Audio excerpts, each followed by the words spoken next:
Mambo vipi, ni aje? Naitwa Sasha Keki Studio. Karibu tujifunze jinsi ya kupika njegere tamu. Makinika nami mpaka mwisho wa kipindi hiki.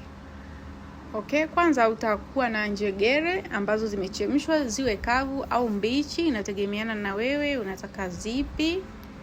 Zikishawiva sasa utaweka mafuta jikoni kama mimi nilivyoweka hapo, kisha nikaweka kitunguu maji, kisha nikakipika kidogo kiweze kulainika, na kisha nimeongeza tangawizi pamoja na kitunguu swaumu. Kama hapo hivi ninachanganya vizuri. Weka moto mdogo ukiwa unapika kitunguu swaumu na kitunguu maji kwa sababu ni rahisi kuungua. Na baada ya hapo mimi nikaweka nyanya zilizosagwa, na kisha nikaongeza tomato paste pamoja na chumvi, na kisha nitachanganya vizuri kama hapo. Na baada ya hapo, kama una viungo vingine utaendelea kuweka, kama hauna pia unaweza kaishia hapo. Tomato paste inasaidia kuongeza uzito kwenye mchuzi pamoja na ladha. Okay, baada ya hapo mimi nikaongeza maji kidogo. Kisha nikachanganya kama hivyo. Na baada ya hapo mimi ninaongezea viungo vingine ambavyo nimeviandaa. Okay, wewe kama hupendelei unaweza ukaskipu au kaacha. Hicho ni kidonge cha supu au Royco sotojo. Hicho hapo ni vingi tu, vimejaa masokoni huko. Unaweza ukanunua kama unavipenda kuweka kwenye mchuzi, kwa sababu vinasaidia sana kuboresha ladha ya chakula.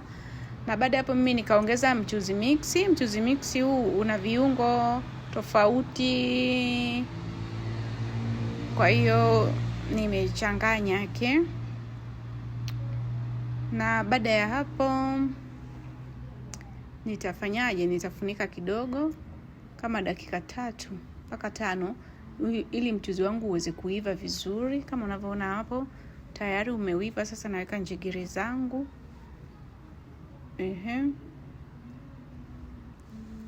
Na baada ya hapo nitachanganya vizuri, kisha tumalizie process ya mwisho ambayo ni zoezi la kuweka nazi. Weka tui la nazi la kutosha. Njegere zinapendeza zaidi zikiwekwa nazi ya kutosha. Ukiweka nazi moja au kipakiti kimoja hakiwezi kutosha. Itakuwa tu chakula chepesi, hakina mvuto, okay, na hakina ladha nzuri. So weka nazi ya kutosha, zaini changanya kama mimi hapo ninavyochanganya. Na baada ya hapo unaweza kaongeza chumvi kidogo kama hukuweka vizuri mwanzoni. Na baada ya kufunika kama dakika 3 au 2, unaona mchuzi wangu ulivyo mzito, mtamu, ni mzuri hatari. Chakula hiki kinafaa kuliwa na chapati, yani hizi mboga zinafaa kuliwa na chapati, alafu wali pamoja na tambi au vyakula vingine ambavyo wewe unapenda. Okay, kama hapo hivi. Mimi somo langu limeishia hapo. Tukutane next time. Usahau kulike, kushare pamoja na kusubscribe. Eat at your own risk. Bye bye.